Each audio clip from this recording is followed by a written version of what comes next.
What is it then that strength training can provide in relation to the things that we've just spoke about? What facts, what evidence, what experience do we have that can start to connect the dots between how strength training can improve technique and running performance? Now, the first point, one of the most well documented and thorough things that we know, is that strength training, when included within your endurance training or triathlon regime, will yield greater results over the weeks, particularly in regards to the amount of oxygen you use at a given pace. So one way they typically measure that is they'll get a triathlete running on a treadmill for maybe 8 kilometers an hour and measure how much oxygen you're using per minute. Fancy term for it is called running economy. We describe it a bit more simply like the miles per gallon of a car.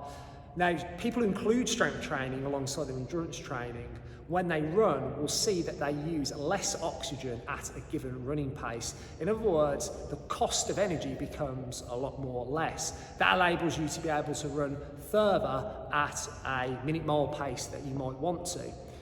The other factor that then occurs as well is because we've increased our strength as well, we can also apply force into the ground much more effectively. So, if you think when you run, your foot's in contact with the ground for hundreds of milliseconds, very, very quick. And also, your body will encounter multiple times your body weight when the foot contacts the floor. Now, when we get the strength training done and we see those improvements, what we see is within a given time frame, so for example, 200 milliseconds, when your foot's on the floor, you can apply more force during the same period. The key thing with that is then that enables us to be able to run quicker over the course of time.